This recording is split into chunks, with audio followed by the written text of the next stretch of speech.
El aire en la sala de espera de la notaría número 14 de la Ciudad de México estaba tan denso que parecía que se podía cortar con un cuchillo de combate.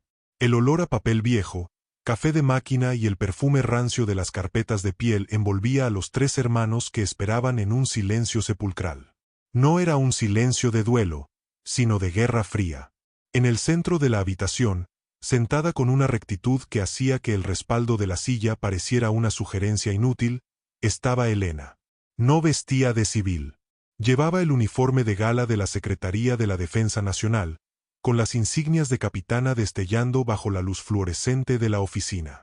Su rostro era una máscara de granito, esculpida por años de disciplina en el heroico Colegio Militar y Misiones en las zonas más áridas del país. Para ella, estar ahí no era un trámite familiar. Era una operación táctica que debía ser ejecutada con precisión quirúrgica. A su izquierda, sus hermanos menores, Javier y Sofía, parecían encogerse bajo la sombra de su hermana mayor. Javier jugueteaba con las llaves de su coche, evitando a toda costa hacer contacto visual con Elena. Sofía, por su parte, intentaba leer un folleto sobre testamentos, aunque sus manos temblorosas delataban que no estaba procesando ni una sola palabra. «Ya es tarde», sentenció Elena. Su voz no era alta, pero tenía ese timbre metálico que hacía que los subordinados se pusieran firmes de inmediato. El notario dijo a las 10. Son las 10:04. La falta de puntualidad es una falta de respeto al orden y a la memoria de mi padre. Elena, por favor, susurró Sofía, con la voz quebrada. Acabamos de enterrar a papá hace 3 días. No todo tiene que ser un pase de lista. El notario seguramente está terminando de preparar los folios. Elena giró la cabeza lentamente, un movimiento mecánico que recordaba a una torreta de tanque. El sentimiento no es excusa para la desidia, Sofía. Papá nos enseñó que la estructura es lo único que mantiene a una familia en pie. Y ahora que él no está, alguien tiene que sostener esa estructura. En ese momento, la puerta de madera pesada se abrió y un asistente les indicó que pasaran. La oficina principal era amplia, decorada con estantes llenos de leyes y códigos que parecían observar la escena con juicio.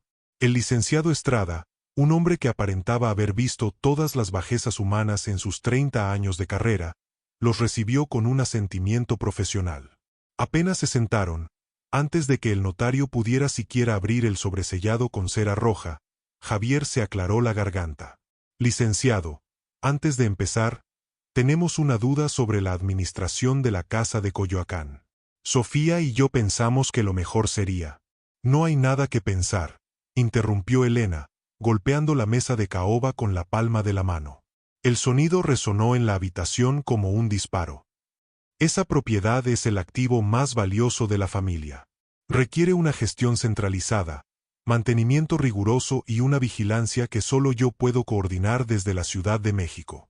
Javier, tú vives en Querétaro y Sofía apenas puede administrar su propia vida. Eso no es justo, exclamó Javier, ganando un poco de valor. Papá siempre dijo que la casa era de los 3.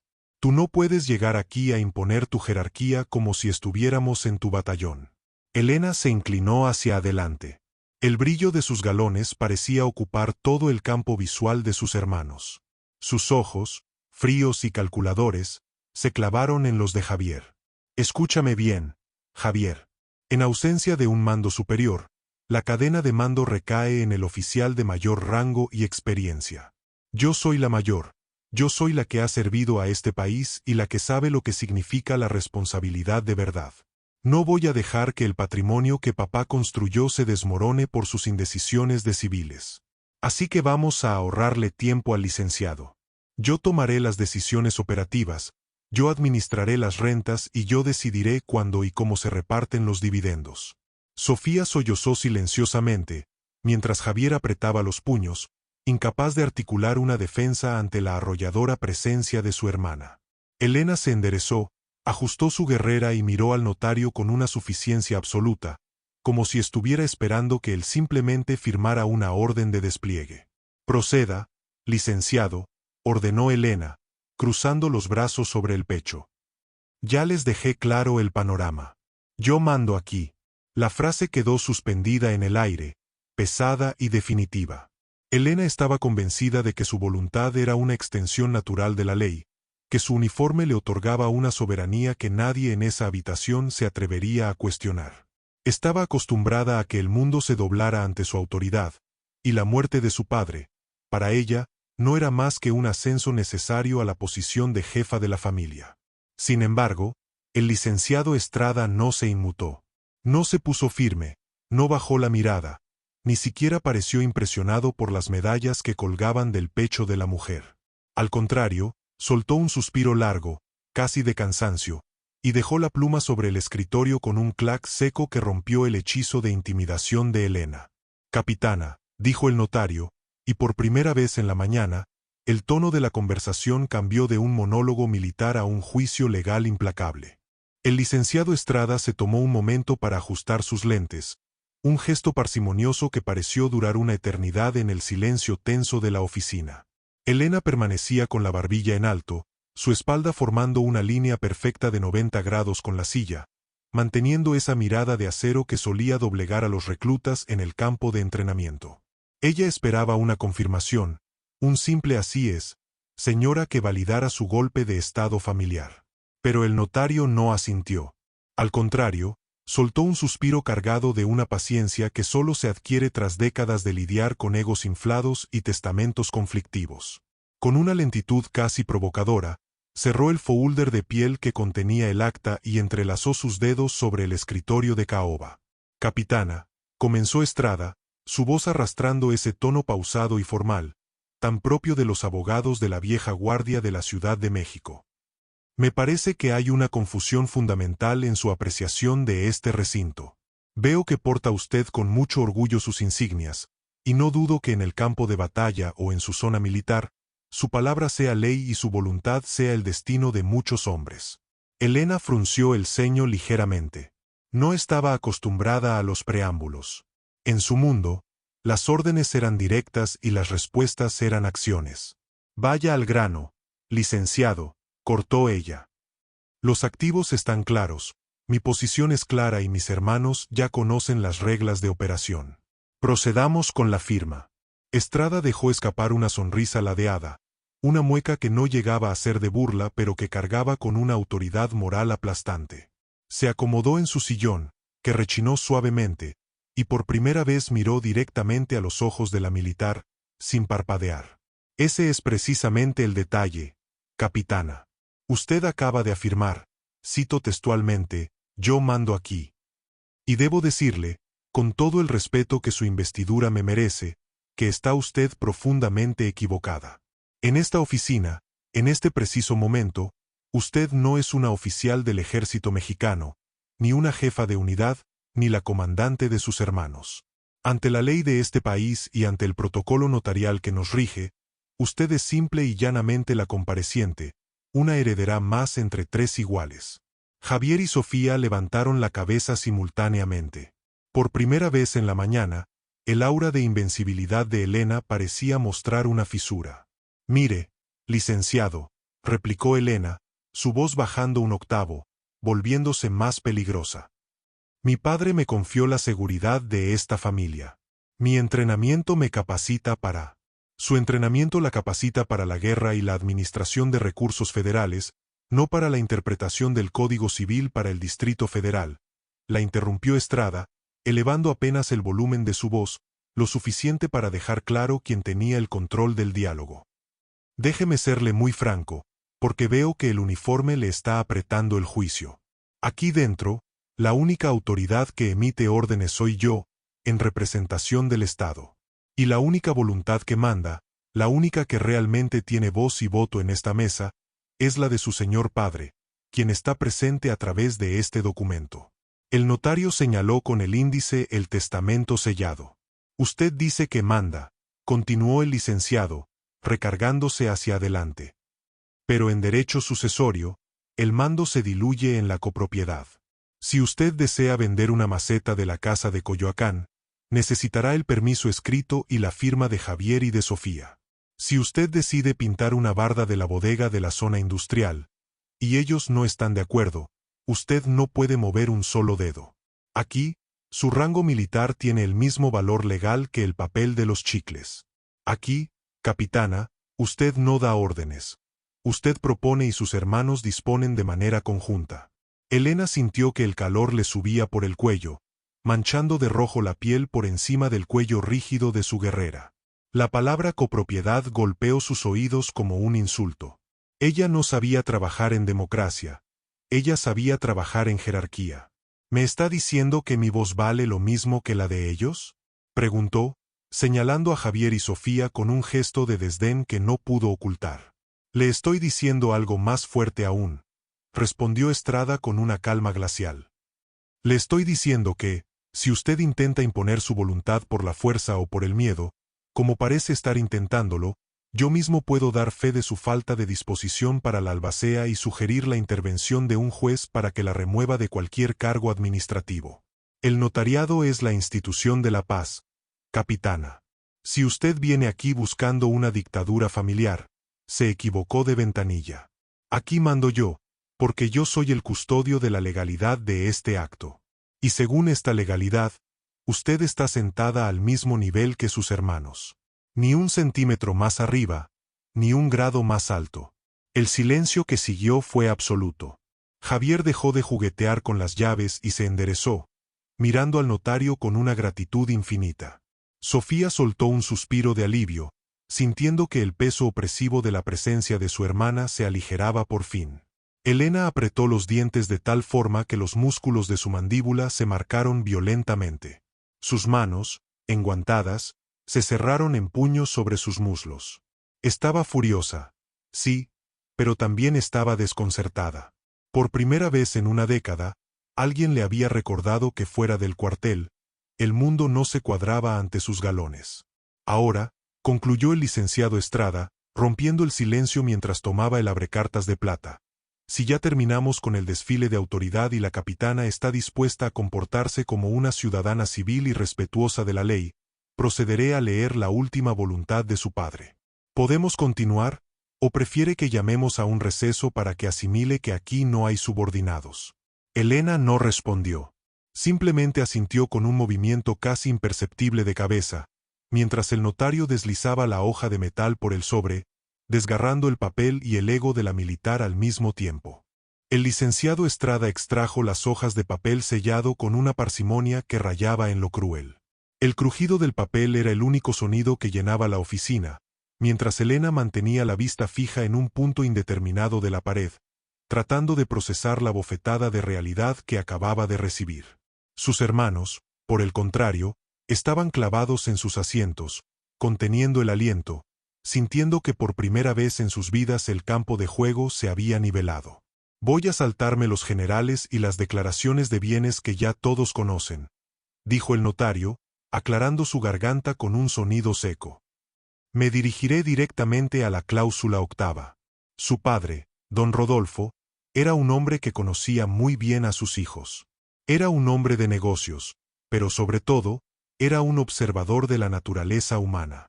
Estrada deslizó el dedo por el texto, buscando el párrafo exacto. Elena se removió en su silla. La rigidez de su uniforme empezaba a parecerle una armadura demasiado pesada para un lugar donde las armas eran palabras y leyes.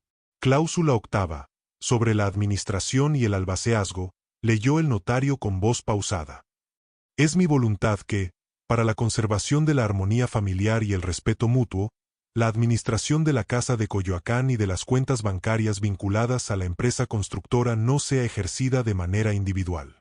Reconozco en mi hija mayor, Elena, una disciplina ejemplar y un servicio loable a la patria. Sin embargo, reconozco también que la rigidez del mando militar es antitética a la naturaleza de una comunidad hereditaria. Elena apretó los labios. Escuchar el juicio de su padre en voz del notario fue como recibir un impacto directo al centro de su orgullo. Javier se permitió una pequeña sonrisa, pero la borró de inmediato cuando el notario continuó. Por lo tanto, siguió Estrada, enfatizando cada palabra, estipulo que cualquier decisión administrativa, desde la renovación de un contrato de arrendamiento hasta la venta de un solo clavo de mi patrimonio, requiere de un sistema de gestión compartida. He nombrado como albacea principal a mi hijo Javier, dada su naturaleza conciliadora, pero con una condición resolutoria. Ninguna de sus propuestas tendrá validez sin el visto bueno técnico de Sofía y la supervisión fiscal de Elena.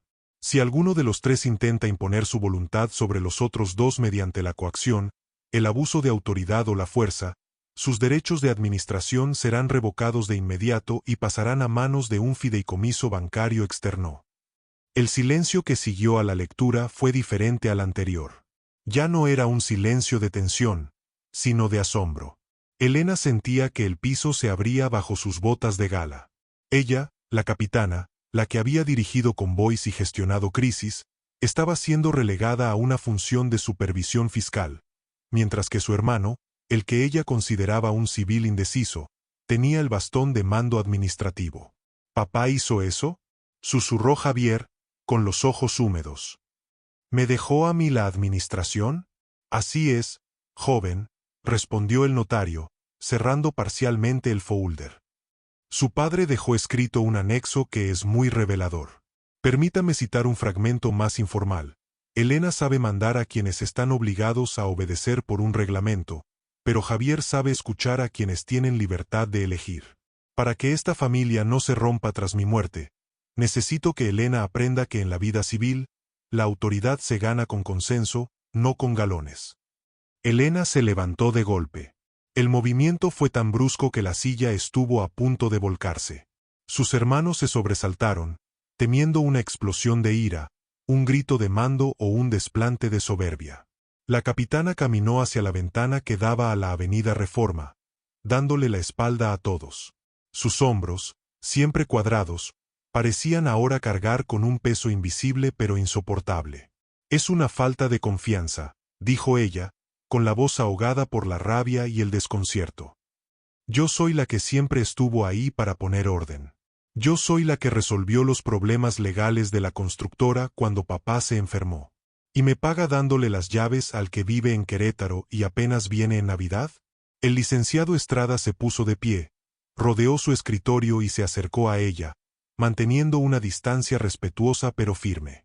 No es falta de confianza en su capacidad, capitana, dijo con suavidad. Es un exceso de confianza en su fuerza. Su padre no quería una gerente para su herencia, quería una familia.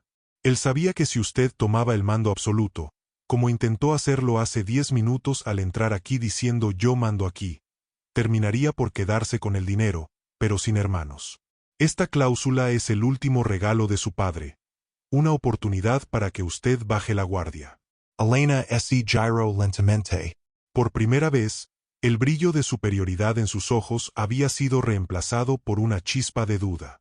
Miró a Javier, que la observaba no con triunfo, sino con una timidez casi solidaria. Miró a Sofía, que le tendía un pañuelo de papel, adivinando que detrás de la máscara de granito, la capitana estaba herida de muerte en su ego. El testamento es clarísimo, concluyó el notario, regresando a su lugar. Legalmente, usted no puede dar una sola orden aquí. Usted es una pieza de un engranaje. Si intenta mandar, el engranaje se detiene y el banco toma el control, cobrando honorarios que devorarían su herencia en pocos años. ¿Desean que procedamos con la aceptación de la herencia bajo estas condiciones, o prefieren que el caso pase a un juzgado donde la disciplina militar no tiene jurisdicción alguna? Elena miró sus manos, esas manos que sabían armar un arma en segundos pero que no sabían cómo pedir un favor. La lección del notario y la astucia de su padre la habían acorralado. Estaba en un territorio donde su rango no era más que un disfraz y donde la única forma de avanzar era, por primera vez en su carrera, de poner las armas. El licenciado Estrada se recargó en su sillón de piel, dejando que el peso de las palabras de don Rodolfo terminara de asentarse en la habitación.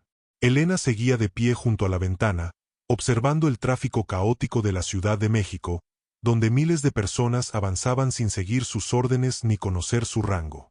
El silencio se prolongó tanto que el tic-tac de un reloj de péndulo al fondo de la oficina comenzó a sonar como martillazos en la conciencia de la militar. Finalmente, Elena se dio la vuelta. Ya no caminaba con el paso de marcha que había usado al entrar. Sus botas chirriaron sobre la alfombra de una manera casi humana, menos mecánica. Se acercó a la mesa de caoba y miró el testamento como si fuera un mapa de un territorio enemigo que no lograba descifrar. ¿Así que esto es lo que él pensaba de mí? Preguntó Elena. Su voz ya no tenía ese filo cortante. Ahora era una voz ronca, herida. ¿Que soy una dictadora que destruiría a su propia familia si tuviera el poder? Javier, que durante años había bajado la mirada ante los regaños de su hermana, se levantó lentamente. Se acercó a ella, no con la sumisión de un subordinado, sino con la quietud de quien por fin se siente seguro en su propia casa. No, Elena, dijo Javier suavemente. Papá no pensaba que fueras mala. Pensaba que eras demasiado fuerte para tu propio bien. Él sabía que en el ejército te enseñaron a ganar terreno, a cumplir misiones y a no mostrar debilidad. Pero una familia no es una misión, hermana. No somos tropas que necesiten ser desplegadas. Elena soltó una risa amarga, desviando la mirada hacia el licenciado Estrada, quien permanecía como un observador imparcial de aquella autopsia emocional. Es humillante, soltó ella, golpeando suavemente el borde de la mesa. He dedicado mi vida a la disciplina. He renunciado a fiestas, a descansos, incluso a tener mi propia familia por servir. Y mi recompensa es que mi propio padre me ponga un bozal legal frente a mis hermanos menores. Me está desarmando frente a ustedes. Al contrario, capitana, intervino el notario, cruzando los brazos. Su padre no la está desarmando, le está quitando un peso que no le corresponde cargar. Usted ha pasado años siendo el muro que protege a esta familia, pero se le olvidó cómo vivir dentro de la casa. Lo que usted llama humillación, la ley lo llama equidad. Y lo que su padre buscaba era una lección de humildad que el uniforme nunca le iba a permitir aprender por su cuenta. Sofía, que hasta entonces se había mantenido al margen, se levantó también y rodeó a Elena con un brazo. Fue un gesto que Elena, en cualquier otro contexto, habría rechazado por considerarlo falta de postura, pero esta vez se quedó inmóvil, dejando que el contacto humano la anclara a la realidad civil. Elena, dijo Sofía, mira a Javier. Él nunca te ha tenido envidia por tus medallas. Pero siempre te tuvo miedo. ¿De verdad quieres que tus hermanos te saluden de sí, mi capitana, el resto de tu vida? Papá quería que volvieras a ser nuestra hermana mayor, no nuestra comandante. La capitana bajó la cabeza. El brillo de las insignias en sus hombros parecía burlarse de ella. Durante años, ese uniforme había sido su identidad, su escudo y su lenguaje. Escuchar que ese lenguaje era inútil para comunicarse con las personas que más quería fue un golpe más certero que cualquier entrenamiento de combate. El licenciado Estrada aprovechó el momento para deslizar una hoja de papel común, no sellada, hacia ella. Don Rodolfo me pidió que le entregara esto solo si usted reaccionaba como lo hizo hoy, dijo el notario. Es una nota personal. No tiene valor jurídico, pero sospecho que tiene más peso que todo el testamento.